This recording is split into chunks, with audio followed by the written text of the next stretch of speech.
So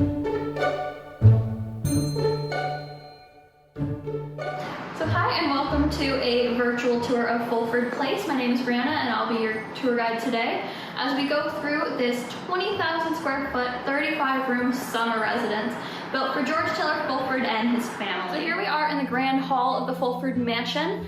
So the construction on the property started in 1899 and finished about 1901. Originally on this property, however, there was a home called Edgar Place, which George I had torn down to build his home to suit him and his family to reflect his social and political aspirations. The house was built by A.W. Fuller and it was done in the style of a Richardson Romanesque, which is darkness lightened by Italianate details. So in this hallway here, on either side, there are identical front doors. That is because the Fulfords would have been receiving guests by road, so by car, or by water, by yacht or boat. And it was considered rude at the time to enter through the back of someone's home, so this way they were able to receive guests in a really impressive way. On the table here you'll also notice the sculpture lovingly named Baby. He is made of marble and alabaster and is quite heavy despite his outreached arms. It's not suggested that we ever pick him up. And here we have the man himself, George Taylor Fulford I. So George was born right here in Brockville into a middle-class family. His father was a stonemason. George attended business school in Belleville and he returned here to Brockville in 1874 to work at and then later buy his brother's apothecary. While there, they patented things like nasal balm, tamarack elixir, and magic corn salve. During the time that he was back here in Brockville, George met his soon-to-be wife, Mary. Mary was here visiting her grandmother, who had a home along this beautiful St. Lawrence. Mary was actually a socialite from Wisconsin, so there was quite the class difference there. Mary's parents didn't really approve of the relationship at first, but she did convince them to let the two correspond via letter for a number of years. They were engaged by 1878. By 1880, they were formally married. Only 1 year later, they had their first daughter, Dorothy, and 2 short years later, they had their second daughter, Martha. They moved into the home later on when the daughters were a bit older. And in 1902, they had their only son and heir to the family name and fortune, George Taylor Fulford II. Unfortunately, their time in this house was short-lived for George I, as he did pass away in 1905 as a result of a car accident. He's actually known as the first known Canadian victim of a automobile accident. So here we are in the beautiful drawing room. It is done in a French Rococo style, very reminiscent of the Palace of Versailles. It's one of the lighter rooms in the house, and it's actually where the women would have retired after a meal to entertain their guests, so with some chatting, some treats, and music, of course. Mary was an almost concert-level pianist, and her daughters were amazing singers. The piano over there is a white mahogany Steinway, which was a gift to Mary from her husband George for their first year for Christmas here in the house. It's one of a kind and it's hand-painted. Now we are currently preparing this room for restoration, so it's a little bit more empty than we're used to. However, we do still have some of the main features of the room, such as the beautiful tapestries that the family brought here from Brussels. We also have Mary's beautiful Japanese lacquer cabinet, and we have the gatekeeper over here. He looks as though he is made of brass, but he's actually made of walnut. So in his helmet there would have held the calling cards if you would have visited the family without them being here and you just wanted to leave something there so they knew you stopped by. He would have actually been at the front doors at the time. Here we are in George's library. So the ceilings in here are a high coffered walnut, and they're modeled after the ceilings I saw in a castle in France. You can see by the fleur-de-lis in the design. So this is where George would have conducted his business as well as some of his political aspirations. George was actually appointed to the Senate in 1900 as a Liberal candidate, and this is where he would have done a lot of his business deals as well. So previously I mentioned that he was a businessman. So he did grow up middle class, however in 1890 he got his deal of a lifetime. He bought the patent for the Dr. Williams Pink Pills for Pale People for only $53.01 and turned that into a couple $1 million over the next couple of years. So the pill itself, however, was just an iron supplement. It had very simple ingredients such as cornstarch, food coloring, sugar, and iron. But George, the ever creative businessman, he advertised it as a cure-all for many different ailments. So pure disposition, sleeplessness, just a bunch of different things.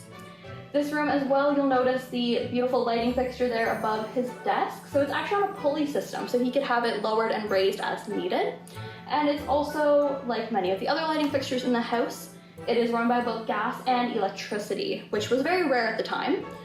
So the gas, however, would have been turned on at about 10 p.m. since the electricity would have been turned off since it was so new in the area. We also have George's bust in here. So in all of their 87 offices worldwide, he would have had either a bust or a painting of himself, just to kind of watch over the business even when he wasn't there and to let them know that he was always present, even if they couldn't exactly see him. The senator was also very well read, so the walls in here are lined with bookshelves that are full of encyclopedias and many other novels.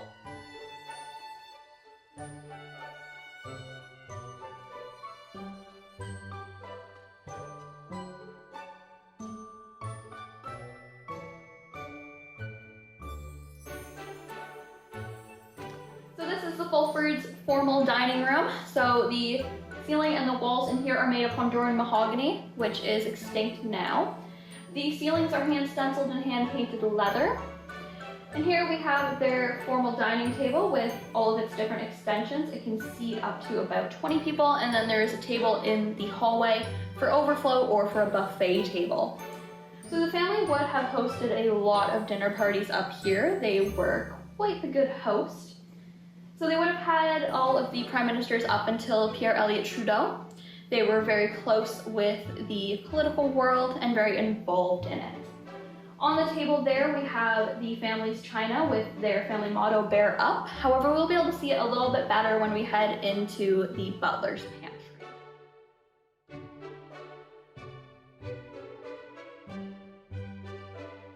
So this part of the dining room was referred to as the breakfast nook. So it's got a beautiful stained glass ceiling above there. Originally, the architect A.W. Fuller wanted this to be a conservatory, so they would bring in flowers from the garden or the greenhouses. However, the Fulford family did prefer it for their breakfast nook. So this is where they would have had some less formal meals, just as a family, and it's also where Mary took a lot of her meals in her later years. Speaking of which, we have a portrait of the beautiful Mary back there in her later years. That portrait, however, took a little bit more convincing to have done, and she was convinced by one of her close friends, William Lyon Mackenzie King, who was a frequent visitor here at the house. That portrait is done by Forster, and it was actually originally not hung up in the house. From the breakfast nook, as you walk over here, you'll notice that the wall looks like it continues. However, it's actually a door into the butler's pantry. So back then they would have had this closed if they were hosting guests because your servants were not to be seen. So we can walk straight through here and head into the butler's pantry. So now we're leaving the lavish area and going into more of a service area.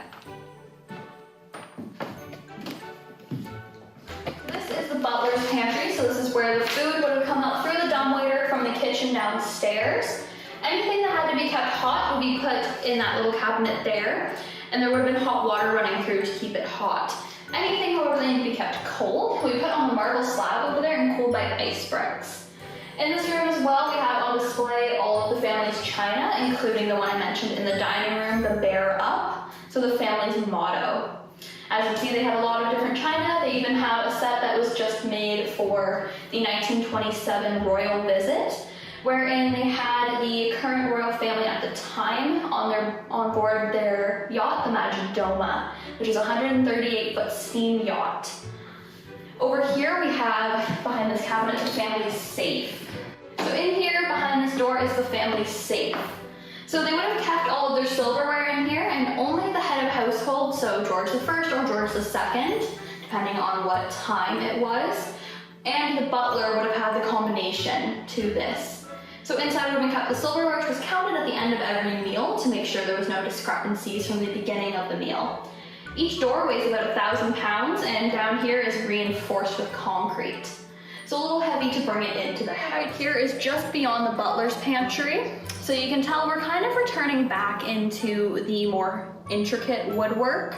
All of the woodwork in the house actually was done by the J. Hoodless & Co. company out of Hamilton, Ontario. So they were employing some local craftsmen. So in this area here, we've got a very high ceiling, and that is because we have the butler's chimes. So the butler would have rung these right before a meal or close to it, just because it was actually customary to change your outfit multiple times throughout the day back then, especially for the women. So it gave them enough time to change their outfit, descend down the grand staircase, and be ready in the dining room for their meal. We also have a replica here of the phone the family would have had. So the family, because it was so early then, they were actually among the first to have their own private line. And since it was so early, their number was actually in the double digits. So very different from our now 10-digit phone numbers. So here we have the powder room. So this would have been used a lot by their guests because it's very close to the dining room. On the back wall there, you can see the beautiful stained glass as well, just a beautiful feature of the room. So this bathroom actually would have had running water, which was rather rare at the time as most people still had outdoor facilities. So here we are in the angle nook, which is where the family would have welcomed their guests. So up on the golden frieze, we have cornucopias and wreaths, which are ancient signs of welcome. And there above one of the 8 fireplaces in the house, we have "Here rest and call content thy home." So the Fulfords wanted you to feel as at home and as welcome as you could in this grand, imposing mansion. So just over here, we have a portrait of George I's mother. So he was very close with his mother and he loved her very, very much. And so that portrait has actually hung there since the house was built. We also have along here the fainting couches, and just to this side we have the grand staircase. So once again, very beautiful woodwork. So when the daughters were courting, actually, they would have descended down the grand staircase to meet their suitors down here. So it's a very beautiful image thinking of the long. Here we are on the landing of the grand staircase looking down towards the 2nd floor. So right here we have a portrait of George I. So this was done very close to his passing, as it is signed for 1905. Right here we have the beautiful stained glass, which was actually taken out for a short time in the time the house has been here, just to let in more light. However, the Friends of Fulford did have it redone and put back in to the way that the family would have had it at the time. On the other side, we have a portrait of Mary. It was done around the same time as the one of George I. However, we're not sure if it's actually finished. So she is missing a necklace and an earring, which was not customary for the time. And it's also not signed or dated. So we're not sure if in her grief, Mary just didn't want to have it finished, but it is now hung here alongside her husband.